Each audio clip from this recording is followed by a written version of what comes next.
You know, we often think of history being decided by massive armies clashing on a battlefield, but sometimes history turns on something much smaller, the brilliant strategy of a single person.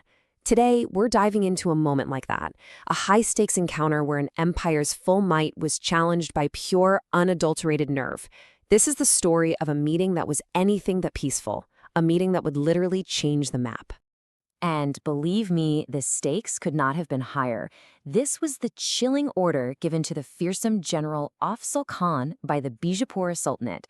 There was no room for error, no chance of a peaceful settlement. It was simple: absolute victory or death. So how did we even get to this point? Well, back in the mid-17th century, the Deccan Plateau was run by these big, established powers. One of the biggest players was the Bijapur Sultanate. But there was this new force rising, led by the incredible Chhatrapati Shivaji Maharaj. His whole movement was called Swarajya, which means self-rule, and it was catching on like wildfire. For the old empire, this wasn't just a nuisance. It was a threat that had to be stamped out. This really sets up a classic David versus Goliath showdown, doesn't it?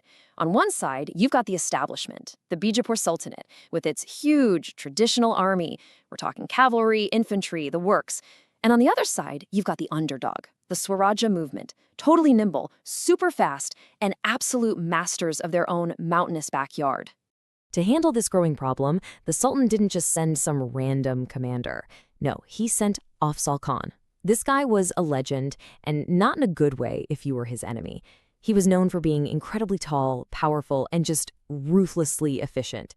He was the guy you sent when you wanted a job done, no questions asked. And he marched right into Maratha territory with an army designed to overwhelm. But here's the interesting part. The first phase of this conflict wasn't fought with swords or cannons.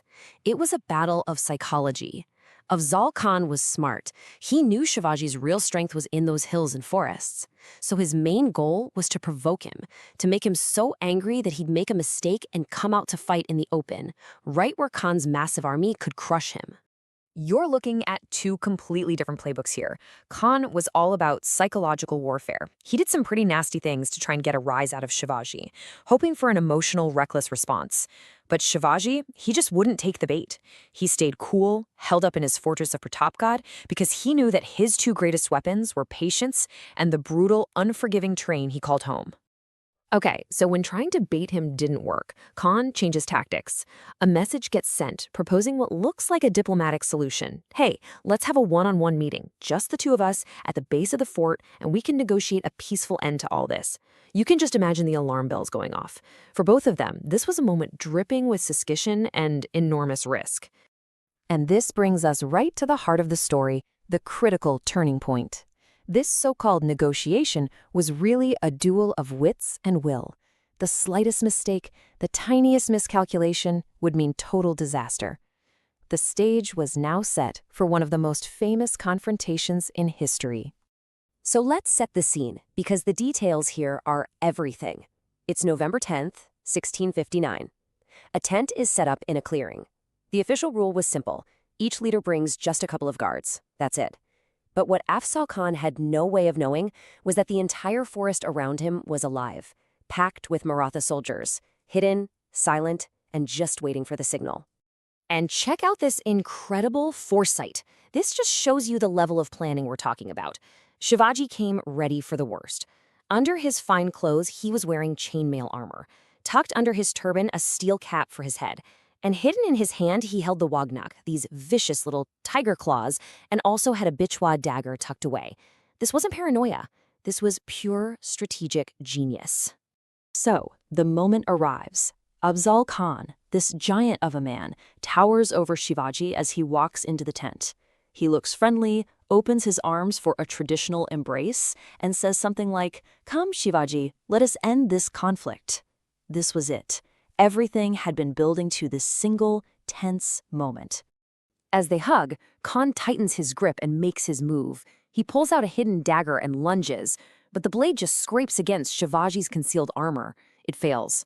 And in that split second, Shivaji reacts. He drives the Vagnak, the tiger claws, deep into Khan's side and follows up with his dagger. The general, completely shocked and fatally wounded, stumbles back. The trapper had just been caught in his own trap. That struggle inside the tent was over in a flash, but that was only the fuse being lit. The sounds from inside the tent were the signal. And what happened next turned this one-on-one confrontation into an absolute rout. Imagine it. From every direction, out of the trees, over the hills, Maratha soldiers just pour out of the forest, crashing down on the Bijapuri army. They were caught completely off guard, and now their general was gone. They were totally leaderless. That difficult terrain, the narrow passes and thick woods, it instantly became a death trap. And the result? Well, it was devastatingly one-sided. The Bijapur army, totally confused and without a leader, was completely dismantled. Meanwhile, the Marathas, fighting with deadly precision on their home turf, secured a massive, decisive victory. It was an absolute masterclass in guerrilla warfare. So you might be asking, why does this one battle matter so much in the grand scheme of things? Because the death of Afzal Khan and the complete annihilation of his army sent shockwaves across the entire subcontinent. This wasn't just a military victory, it was a fundamental shift in the balance of power. The fallout was immediate. First off, Maratha morale just skyrockets. Allies who were kind of on the fence before, they suddenly came flocking to Shivaji's cause. Bijapur's reputation as this invincible empire was shattered. And most importantly, it was undeniable proof that superior strategy and intelligence could absolutely defeat brute force. Shivaji was no longer just some rebel leader. He was now a major power to be reckoned with. In the end, the Battle of Pratapgad was so much more than a battle. It was a declaration. It was a clear and powerful message sent to all the old empires that the Swarajya movement would not be bullied, it would not be broken, and that it would fight back, not just with bravery, but with an unmatched strategic mind. And that's what we're left with, really. The story of Pratapgad is this amazing reminder that sometimes history doesn't turn on the size of an army, but on a single decisive moment. It makes you wonder, doesn't it? When can meticulous planning, mental toughness, and pure nerve become a force more powerful than anything else on Earth?